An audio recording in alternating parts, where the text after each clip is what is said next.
tonnage. And they were designed, experienced as human beings with ships, learned a little more, so gradually they sort of put much of power in the design.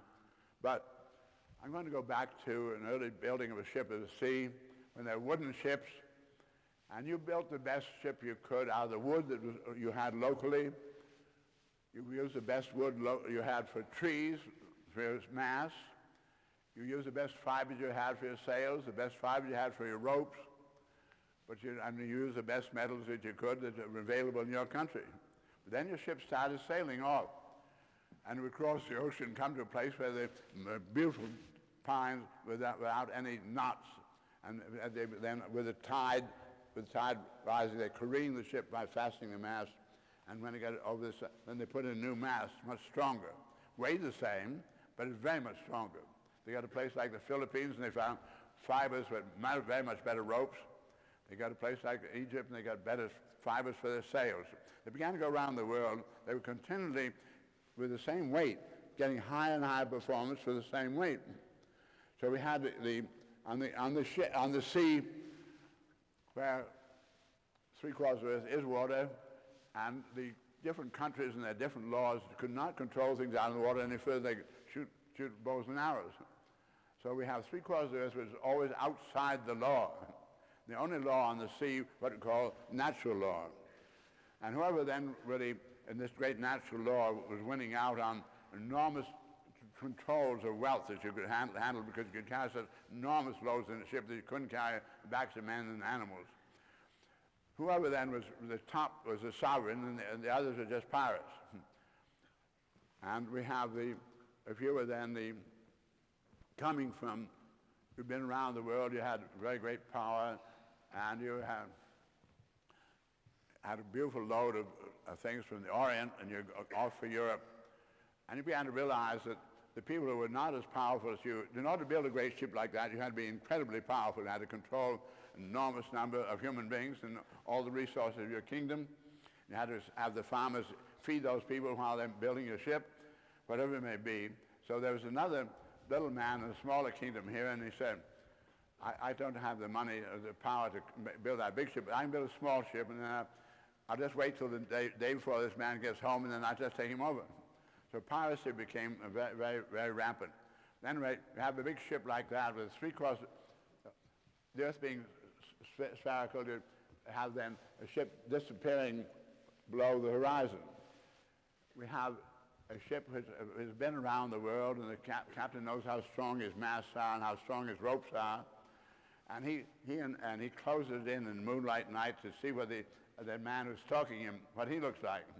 And he can figure out pretty well by the shape of it all and what kind of sails he has on this kind of wind, exactly what kind of strength he really does have there. So if he finds that the other man's sails and ropes are nowhere nearly as strong as his, then he engages with him in a gale, and the other man loses his sails and goes to the bottom. With naval engagements then, with the same weight, who does more with the same or does more with less? This is the essence of the naval engagement. It's got to be the same thing in the sky. And so I saw the acceleration of weaponry being developed at the time of World War I was in these terms of who was continually doing more with the same or more with less. And navies, in contradistinction to armies, you have the great grand navy of a nation, and they come out then, there's a time when they see fit, they really engage in prime navies, and as the United States Navy, as of World War I, they said, within the second salvo, first or second salvo, you know who's going to run the world for the next 25 years. Because there's only really one Navy, the other ones go to the bottom. Now, I saw that what I've been talking about is most highly classified of information, because when you come together, you know the man has a ship. You won't know till you come together who's doing more with the same or more with less. And the one goes to the bottom, can't tell details, and so these things are kept very, very secret. So what we call those highly classified information in the military world is that who's going to do more with less. And I saw that the rate of doing more with less was increasing extraordinarily at the time of World War I. And I was terribly, I'd become a regular line officer, and I'd had some commands, and to realize I had extraordinarily powerful equipment and everything science had really learned, you could float here. Why we were doing all this, and because it went back then to, there was not enough to go around our planet, and it went back really very scientifically, however, only to 1800, 1810, when what we call the British Empire, which is very different from any empire before it, Genghis Khan or Charlemagne, any of those. All the other empires before were what we might call flat postage stamp empires. The Roman Empire, something you saw on a map like that, but it went to infinity. You didn't know what was around the edges of it. Man didn't know what's beyond the edges there. So they were all open edge and going to infinity. We have Magellan going around the earth, and what we call the British Empire is the first empire after man had discovered we're on a sphere or a closed system. No matter how many good thinking Greeks had really had the conception of the sphere or in Egypt, the general thinking was not that way at all. All the thinking is really fundamentally an empire goes to infinity, and if we went to infinity, then there's an infinite number of chances you'll come out all right. So the more you pray, the better you come out. But Thomas, we have the East, what is called the British Empire was really the East India Company. It was an adventure, very powerful people, founded by Queen Elizabeth in 1600, and they were able then to command and have a navy to protect their venture, but the venture was then their own venture. And the East India Company had a college in England, and the campus is still there. The college is still operating, East India Company College. And they had an economist on the campus who was Thomas Malthus. And he was the first economist in the history of man to receive vital statistics from around a closed system Earth, in contradistinction to a flat one seemingly going to infinity. And they were just the Mediterranean was really pretty small, about 1/17th the size of this great British Empire. So suddenly, Thomas Malthus was appalled by the information he had. He wrote a book in 1800 and then 1810, and he said, he confirmed then in 1810 that apparently human beings were multiplying themselves at a geometrical rate and producing life support only at an arithmetical rate, that quite clearly human beings were designed to be afraid of. This is the first seemingly scientific statement regarding economics. And so Thomas Malthus said, you can pray all you want, that's all there is anymore. And this would seem to be a pretty brutal kind of viewpoint, but it was the very essence of why the United States Navy and all the navies were doing what they were doing. They're working something nowhere nearly enough to go around. So what I was saying to myself in World War I, back in 1917, was Thomas Malthus didn't know we were going to have refrigeration. He didn't know we were going to take tin from Malay Straits and take iron from Mesabi and make a thin sheet steel and tin plated, and we'd have hermetically sealed cans. And he was assuming that the food grew here would never reach that, wouldn't reach all those hungry mouths over there. I saw then that it could reach them, and this all happened since Malthus. So he thought that if you want to get a message across the Atlantic, you're going to have to send a ship across. That's the only way. And I saw I could suddenly, with a few pounds of radio apparatus, I could talk across. I said, how many things of the things that I now know about, because 1810 is, it's just before the telegraphing. It's just before anything we really know about modern technology coming into this steam, any of it we have then.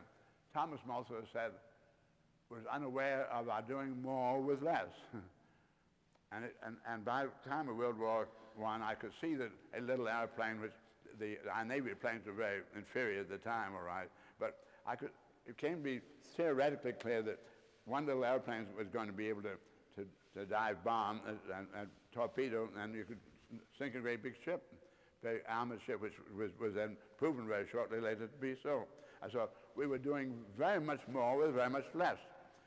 So back in 1917, it occurred to me there was a possibility there was an acceleration of doing more with less, which someday might mean we might do so much with so little, we might be able to take care of everybody. In other words, therefore, the theory of politics and theory of war would be invalid if that was really true.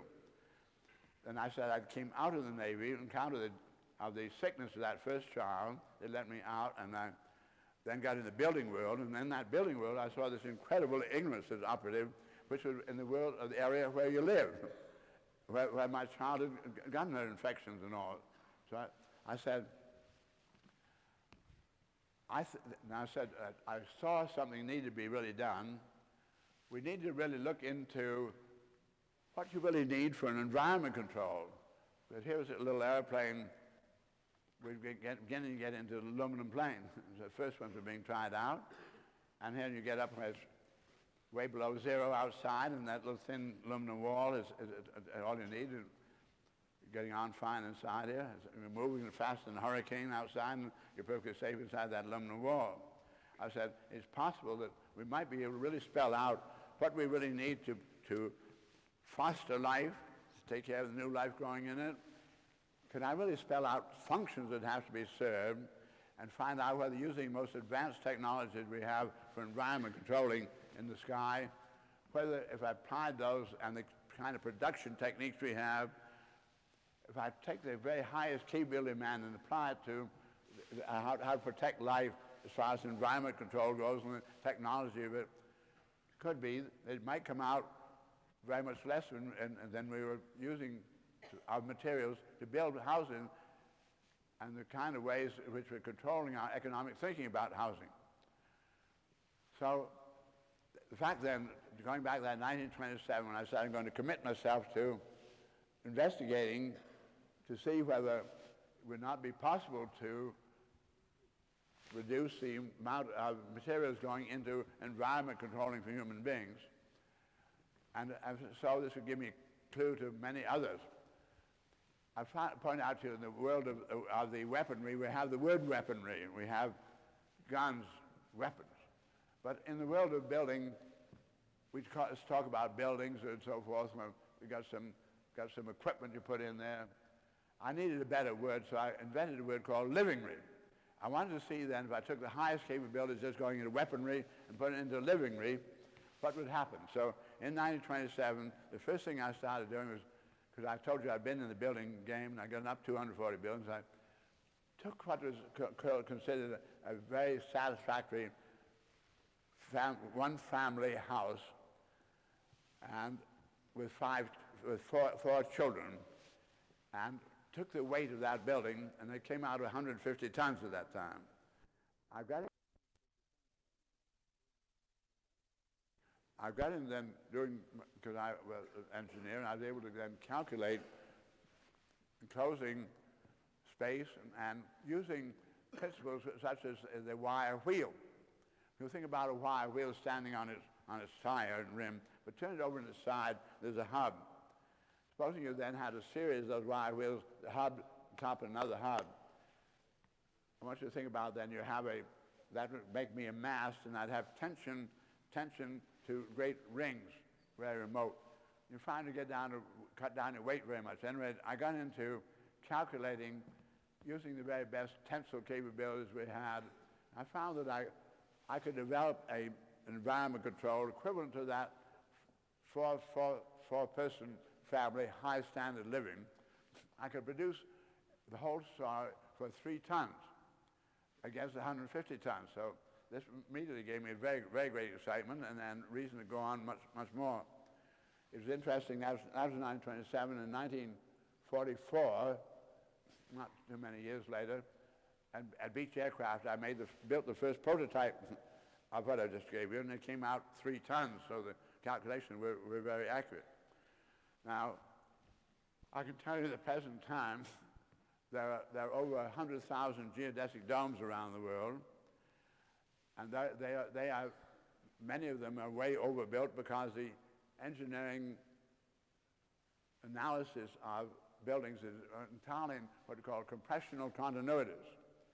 But the geodesic domes stand up completely as compression members actually not touching one another. They're what I call tensional integrity structures, and I shorten that to tensegrity structures. That is, using and there's no structural analysis that accommodates that at all. So my buildings have been usually way overbuilt. At any rate,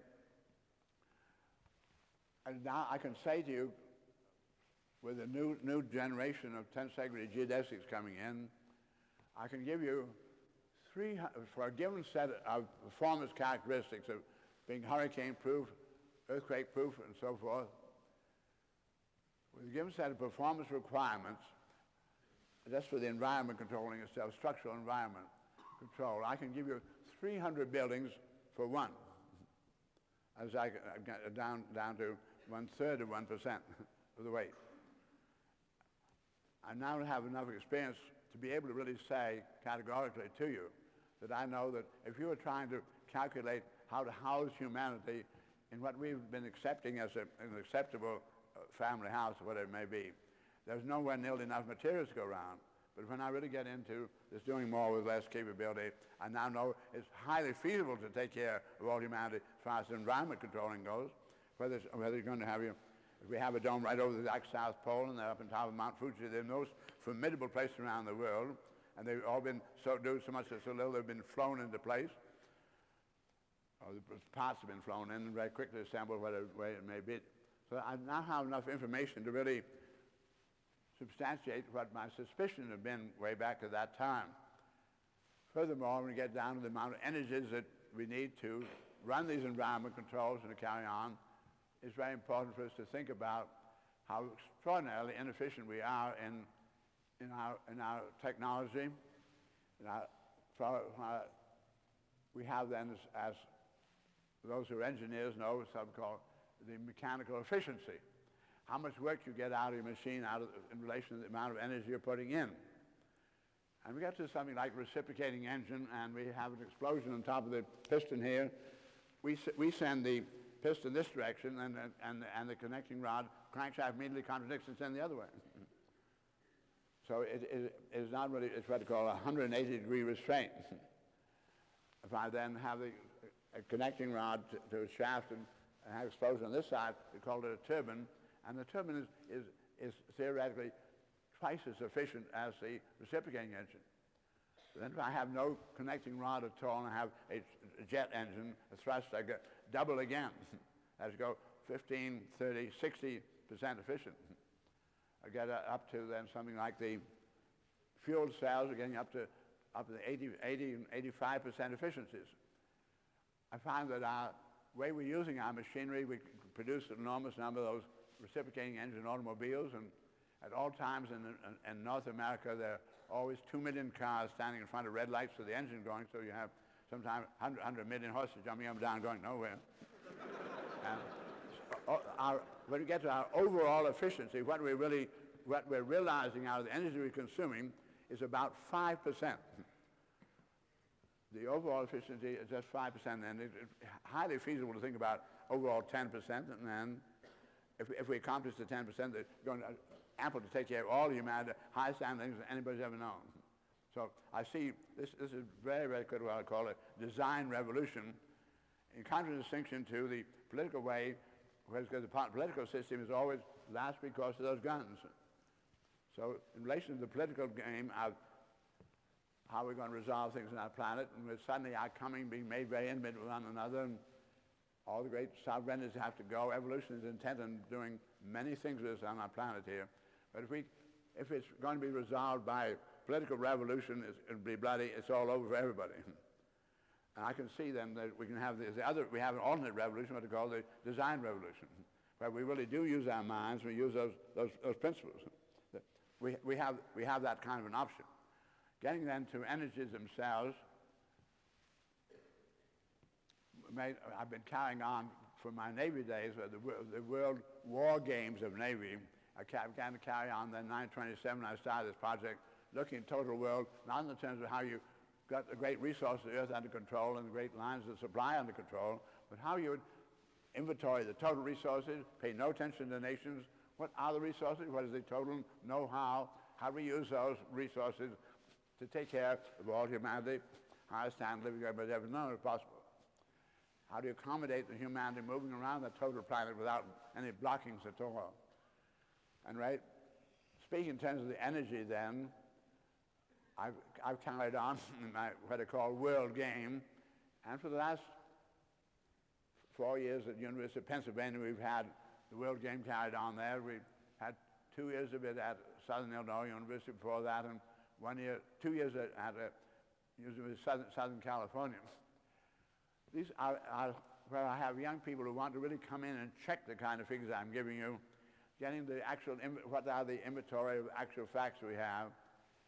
We did an energy study 2 years ago on the World Game, which was published by the Straight Hour Press, which is the Rolling Stones in California, as distributed by Simon & Schuster. You can get the book. It's called Energy, Earth, and Everybody, paperback. Very well done. And it is a study then of all the known, proven energy resources on our planet, and their known geographies and so forth. And it's concerned with not only water powers and tidal powers, wind powers, methanes, or whatever it may be. And is done in a very careful way, very much as the studies for the Atlas, the Moon Project, the moon getting man to the moon and back, the critical path. The studies have been made with that kind of thoroughness to such an extent. This book makes it incontrovertible that employing only proven energy resources, proven technologies for employing that type of energy resource, proven rates at which that technology can be produced, installed, and put to work, that within 10 years we could have all of humanity enjoying a higher energy income advantage than enjoyed exclusively by North Americans in 1972, while during that 10 years completely phasing out, take 10 years to do it, all use of all fossil fuels and all atomic energy. That we can actually live on our energy income and not on cosmic energy savings account, which the fossil fuels are. Not burning up our ship, but actually living on our energy income. But that kind of energy income, it's not easy to see how you make money out of the wind. How do you stop people from having the windmills? So the kind of incentives we've been using right now up to get us to doing the right thing do not really indicate in any way which what I'm talking about may be realized, but I want you to realize this is an option we have. It is possible for us to live on our energy income. Okay? I can really say to you in terms of food, we come to simply a matter of the distribution system, the way we play the game. As far as the ability to produce food, we can take care of all humanity. So that I now really can say categorically, I know actually the technology in the terms of the building of the environment controls and the terms of the energies necessary to operate them and so forth, it is now feasible. We now know how to take care of all humanity, the highest standard living anybody's ever known. And we can do that all within a decade, theoretically. It's possible to do it. The fact that I know that then, as I now know, is that politics are obsolete. I know that their viewpoint is no longer valid. It was obvious. It had to be that way up to now. You had to know what you're talking about. You had to really do, not a matter of opinion, had to really do it by, as a mechanic, as an engineer, had to be able to really demonstrate it so. The logistics are actually incontrovertible here. Now that I know that is so, I don't know at all that man is going to change. I know that enormous numbers of human beings in government bureaucracies, corporation bureaucracies, where man says, I know what my boss wants, and I don't want to get my family in trouble, and they're dependent on me. So fear is very dominant. Man is in a real predicament here. But I'm able to say something. I'm saying something to you. Unless you've actually done this work yourself and had that experience, you couldn't say it. Not a matter of opinion. And I know this is so. And when I first began to be able to announce that, there were a great many young people who were very curious about what there was, so that a great many have come to work with me that really enormous numbers of them now have been able to check these figures through, and they find they're correct. All right? I will also add in a number of other thoughts here fairly quickly, because I don't want to make it anything more complicated than it has to be. I just point out to you that in developing we can take any symmetrical geometry, whether it's a cube or a sphere, whatever it is. Every time you double the linear dimension, make the sphere twice the radius, you have four times as much surface, 2 to the second power, and 2 to the third power, 8 times as much volume. So every time I double the size of a geodesic dome, I have then 8 times as much atmosphere, but only 4 times as much surface. So every time I double, I halve the amount of surface which a given molecule or atmosphere can gain to lose heat from outside. I don't have to get very large for it gets very high efficiency. Furthermore, then, I can impound sun radiation in these very large enclosures, and so we get such high efficiency of non-energy loss, so you get where you practically operate completely on sun power. Okay. When I began to think about environment controlling, you just take a sheet of paper and you find that it just crumples up. But if I make that sheet of paper into a cylinder, you can use it as a column this way, but it'll flatten it across the axis. But those lines are now in parallel, so they help themselves as long as you're just using the parallel axis. But if I want to really get greater strength, I get triangulation where they really help each other come back, with a triangle being the only stable polygon. If I get omnitriangulation, this is what we call compound curvature, is simply omnitriangulation. Compound curvature, then, sphere gives you the most volume with the least surface. Compound curvature gives you the greatest strength with the least amount of material. You understand how nature got to eggs and all its great spherical designs. So when I get this, I want you to understand some of the arguments that went into developing what we have in the way of geodesics and that are very highly available in the kind of things I've been saying to you to greatly fortify it. And I'm not depending on those and making the statements I have categorically about our capability. These can be enormously improved where we can get on within very small fractions of the amount of energy we've been using up to now and very much higher performance levels. Now, I'm not talking then about a borderline case. It is overwhelmingly in evidence that it can be done. Next thing, human beings then, tiny as we are, 3/4 of the earth covered with water, and the quarter that is dry land, radial covered with snow, ice, rocks, deserts. The number of places where life support in way of vegetation occurred on the land were relatively very few. So I'm sure that the first little human beings finding a favorable place found themselves continually being invaded by people who had not been so lucky. And there was lethal competition to see who was going to survive. And man began then to identify the land where things grew. That was the wealth. And we have very many economists then going back to that concept of the land is the wealth. It's the farmland that counts. Then man did come to the point where he began to develop those tin cans, and the tin was not under the farmland and so forth. It began to find then that the metals around the world, very unevenly distributed. So where the metals were under the land began to be another kind of wealth. World War I is World War I because it is the first really high energy war. Up this time, all the wars have been, you took the farm boys off the farms, used up the farm products, you trampled down the farms in your warring. When it's all over, there was a great loss of wealth. World War I became time when the first time we were really using large amounts of energy. And we suddenly had the great electric generators going in a big way. And we have then copper as the most highly available, high conductor of metals. And in the 1 year, in 1917, we were so extraordinary amount of non-man muscle going into the work.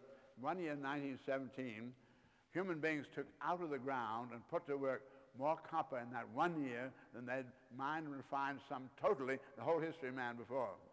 So if you look at the world copper production history, it's an incredible vertical cliff of the copper in 1917. I was brought into the copper world in the 30s by the Phelps Dodge Corporation, which at that time was the third largest copper company in the world. And we found then at the time of World War I, electrolytic refining had come in and flotation, and the cost of production was very greatly reduced, and the value of the gold and silver co-occurring very frequently with the copper paid for the total mining and refining. So the mine owners only want to take the copper out of the ground and get the highest price, to get the highest price in wartime.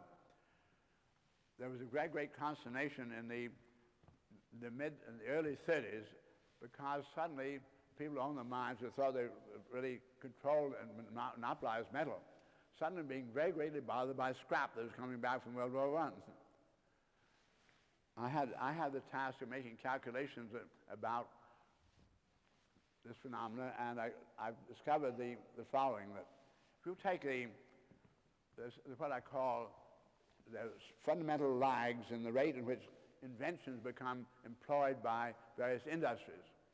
And in the electronics world, there's only about a 2-year lag between a really good discovery and invention and its industrial use.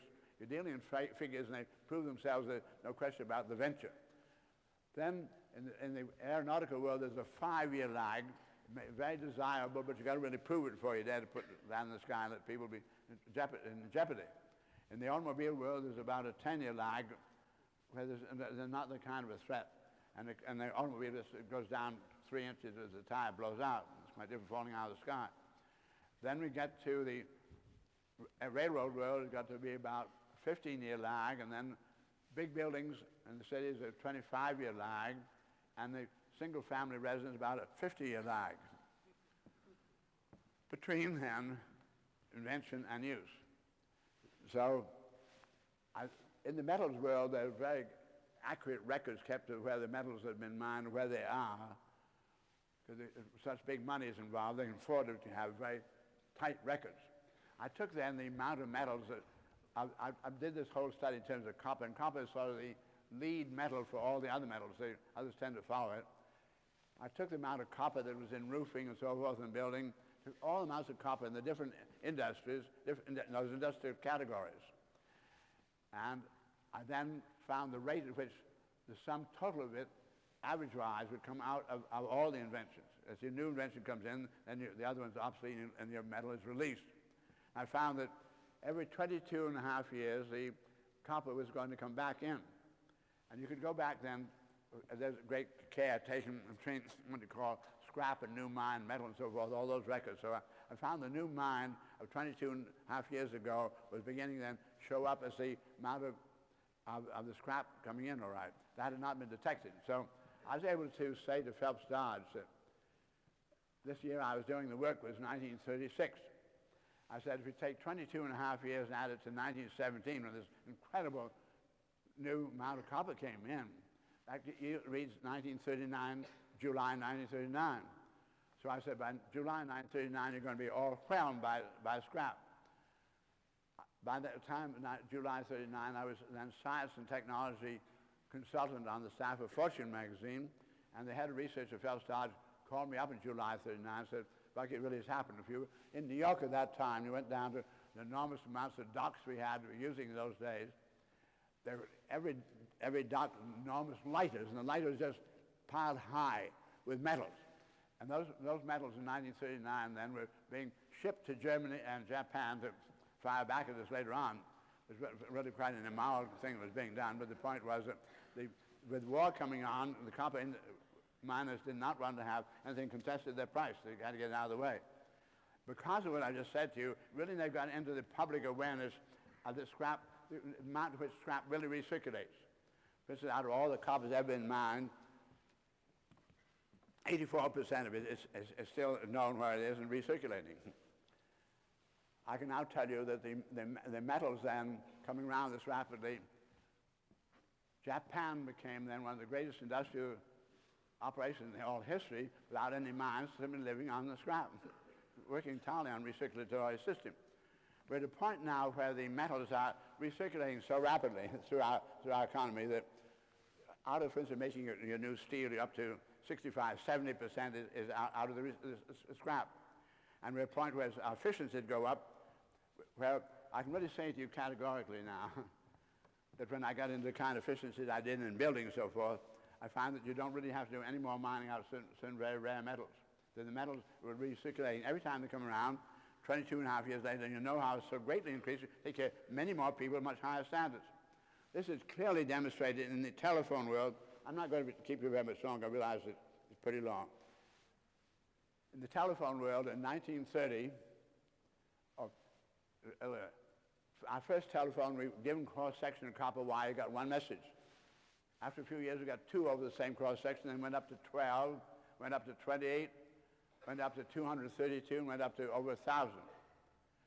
By 1930, the chief engineer of the Bell system said only 10% of humanity were enjoying telephone service at that time. He said telephone service could be expanded to all of humanity, while during that time, the telephone companies would neither buy nor mine any more copper. They'd be copper sellers all the way. We're at a point now where one communication satellite weighing 1/4 of a ton is outperforming the transoceanic communication capability of 175,000 tons of copper cable. These are magnitudes of the step-up that's going on here. So in talking to you as I am talking about it, I want you to really realize there's something very extraordinary going on. We do really have something going to be a circulating system. But we have all the great corporations in America, the biggest ones, finding being in 150 separate sovereign pens under these conditions, really a world operation became intolerable, so they became transnational. All the ideology became transnational. You simply have all the people left in 150 pens, and we're working on what's going to be a circulatory system, the whole thing blocked by what was absolutely logical for yesterday, just no longer logical. Absolutely logical when you're remote and absolutely isolated and trying to look out. Now suddenly we're inherently integrated, and we're in for a very, very great change. I want you to realize then the giving up of sovereignty is not something going to come along very easily. So these things I'm talking about, I want you to realize how formidable they are. Even though I know we have the option, theoretically we have the option, practically we have the option. But whether we're going to realize it is very touch and go. So looking at everything as best I can, I say, I see all of humanity then having been in a group womb of permitted ignorance with an enormous amount of resources, which by trial and error to grow to discover that our minds are everything and our muscle is nothing. If we come out of it, we're now in the great acceleration, all coming out of this group womb to some new relationship to the universe. If we come out of it with muscle in control and not mind, it'll be a stillbirth. And when I get everything I can study, indicates about 10 years, we're in a sort of final examination of 10 years. And I say these things look pretty formidable, but the thing that impresses me as favorable, because I want you to understand, I'm not an optimist, I'm not a pessimist, because I think unbalanced people. I'm a very hard, really hard operator, a practical operator, but quite different between knowing that you have options and being optimistic. I simply say that what really does encourage me, however, is the young world, because I was born in the presence of an incredible amount of misinformation. That man can never fly, whatever it may be. Why is how crazy you can be? Okay. Every little child now is being born in the presence of less misinformation and a great deal more reliable information. Our rate of gain of information is enormous. A very great change occurred in human affairs in the following manner. Mammals, female having the young is impeded and does not cover as much geography as do the males. The male wolves tend to be the hunters, and the females stay more or less centrally. I'm sure historically the human male swept out the large area, did the hunting, and the female decided when he brought back this new creature whether to skin it or milk it or what to do with it. And she organized things around the house because she found the food could last longer by having fire, that you could get grains that would last, would not perish too much, and yet you could chop them up so it get enough heat. It was potent. So I find that the male was a hunter. He was also then, he covered the greatest territory, therefore he had the most news. And he could tell the family what he saw from the top of the mountain.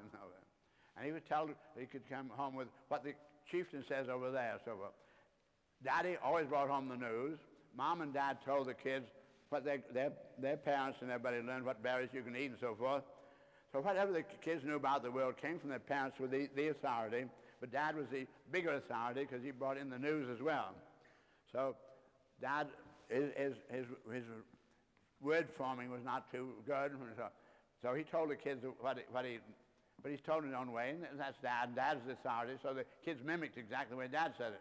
This brought about dialect after dialect and many, many languages. Anyway, when I was, my first jobs before World War I worked with some extraordinary mechanics. I was deeply impressed with those carpenters or mechanics, who they may be, beautiful tools. But those workmen of pre-World War I, their average vocabulary is about 100 words, about 50% blasphemous or obscene. And they usually don't know how you feel about things, that's the way they spit. This was not changed by the school system. It was changed in a completely different way, really absolutely unexpectedly. When I was 23, we had the first human voice on the radio in the Navy. I was 27 when we have the first actual licensed broadcasting of a voice. 1927, the year that I made and I was 32, all the daddies were coming home one evening, and all the kids said, "Daddy, come in the house and hurry, listen to the radio, a man's flying across the Atlantic." Daddy said, "What?" Daddy never brought home the news ever again.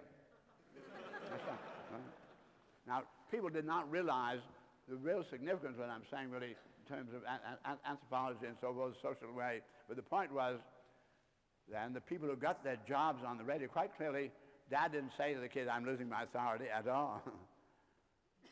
But the point was that the kids saw daddies listening to the authorities on the radio then. And the people who got their jobs on the radio got it by virtue of the commonality of the diction rather than the esoteric way in which Dad said it. And they got it by virtue of their use of a large vocabulary, and they're still in using it. So quite clearly, instead of using the blasphemous way that Dad talked and so forth, the man was not allowed to be blasphemous on the radio, so they would simply had to find the better words to say it in a better way than just being so colorful language. So we found then that the kids, because this is the way the authorities are saying it, they simply began to imitate that. And Dad and Mom, realizing the kids were developing a new language, didn't want to be outdone, so they began to take it on too. But this is what really completely changed the language pattern in our country and really around the world. Next thing, while the speed of sound is approximately 700 miles an hour, speed of light is 700 million miles an hour. It's 1 million times faster. Sound will only go just the extent of the atmosphere, and the light goes on and on in the universe. So we can see, as I spoke about Andromeda, getting a live show 1 million years ago. What the information we get by sight in comparison to what we get by ears is 1 million-fold. So when television came in, we have the young people then, I see Dad and Mom coming home from work, and they say, I see Dad and Mom, I know Dad and Mom love me to pieces, I love them to pieces, but they don't really know what's going on. And man, we're learning on this thing here, the man's going to the moon, Dad and Mom don't have anything to do with that. We see that, and there's a fundamental compassion of every child, and the compassion now they find people all around the world are in trouble. So their compassion was for all around the world. They never could get that child stuffed back into just being interested in the local people in trouble. It's going to be for everybody's in trouble. It's going to be for everybody's in trouble. We have a young world then. Nobody's saying that those kids anymore, never mind what you think. They have the equipment, they started doing it. See, I see the older people don't realize the world's in trouble, and they don't seem to be doing anything about it, and I've got to do my thinking. Because I can see that and feel it very strongly. What are we going to do about it? But they'd had no experience, therefore the kind of decisions, the things they'd think about were very immature. But the point was, it was an absolute new moment of that young life, not being told, never mind what you think, don't be sensitive, saying, I've got to do my own thinking, and the sensitivity was very, very great. These first students to make the world news as dissidents were in Berkeley, and that particular group actually asked me to come and talk to them in California, so I met them. I met I went to many universities that year and met with their contemporaries. They were born the year that television came in the American home. This is really terribly exciting to realize. And so that at that moment, they said, oh, I'm going to do my own thinking. And the world is in trouble. And I said, I don't know. We've got hair coming out here. I don't know why we have hair, but better let hair come out. These are terribly important and really decisions of integrity of a little human being. And saying, I don't like hypocrisy, I don't like superficial power and so forth. And so they began to change very much their whole feeling about what is tolerable or what you wear, whatever it is. It completely changed. It's going to be whatever's practical, keep your feet dry, it's comfortable, that's what you wear. So this was very, very powerful change in the affairs of humanity. However, because that young world is so idealistic and is so full of compassion, they're very highly exploitable. Because there is that 200 billion a year going into getting ready to destroy, about 20 billion of it's been going into what is called psycho-guerrilla warfare, where both sides are trying to break down the other man's economy before they even get to a war. There seems to be a much more inexpensive way of doing it, so that if the other side do anything you can to break down the educational system, you break down and you push narcotics in one another. Both sides, these horrible things they did. At no time really in the history of man have we had such an absolutely ruthless game being played where both sides saying ends justify means and really willing to sacrifice. They're not even willing to sacrifice, they just deliberately sacrifice millions and millions of lives. So we have a young world that at first then being exploited and then finds it's using its head for a battering ram, and then began doing my own thing. Well, this thing is for thinking and not for a battering ram. It's not very good for a battering ram. So I've now been 430 universities and colleges around the world as a guest. I've really enormously experienced the young world, and the last 5 years I've been meeting every average of every 3 days with an audience average of 1,500.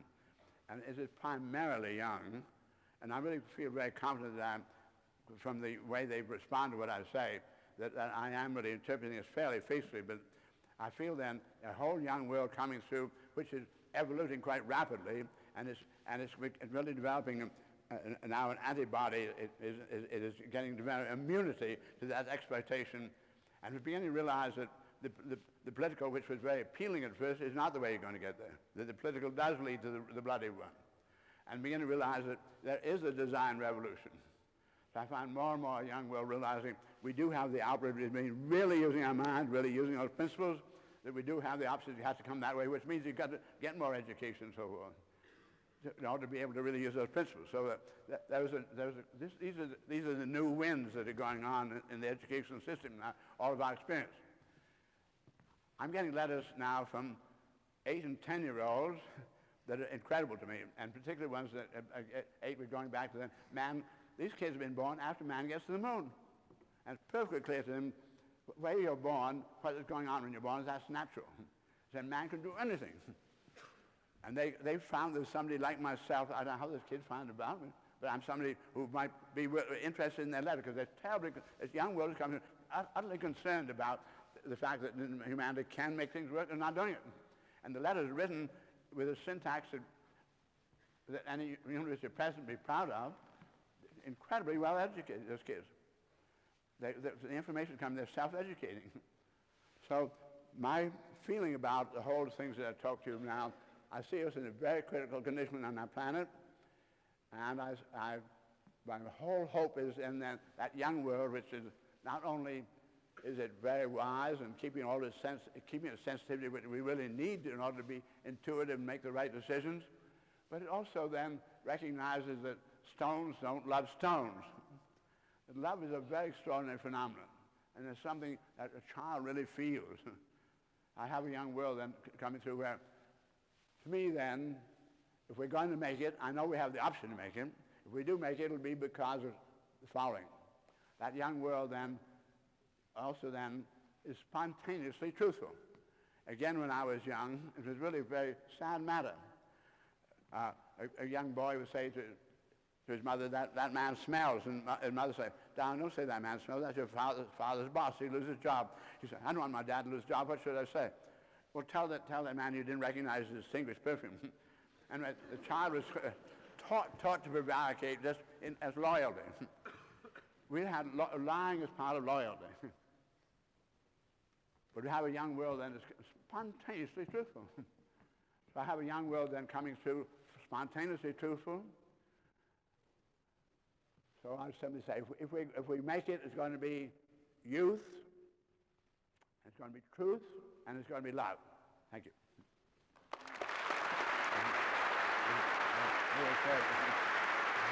Thank you very, very much.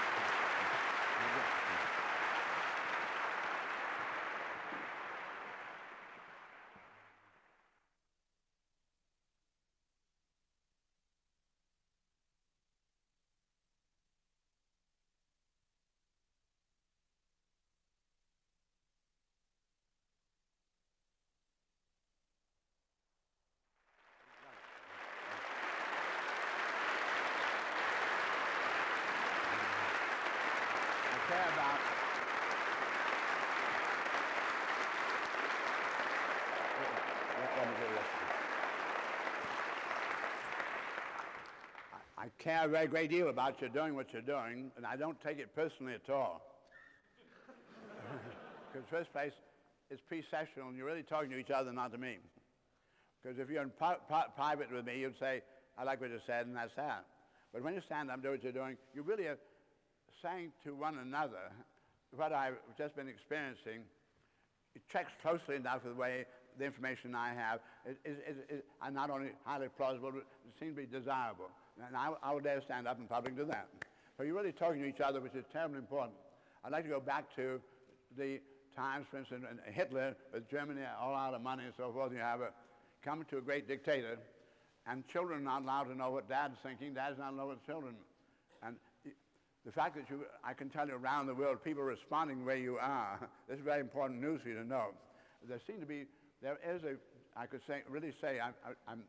There is a general feeling that this is plausible and seemingly desirable.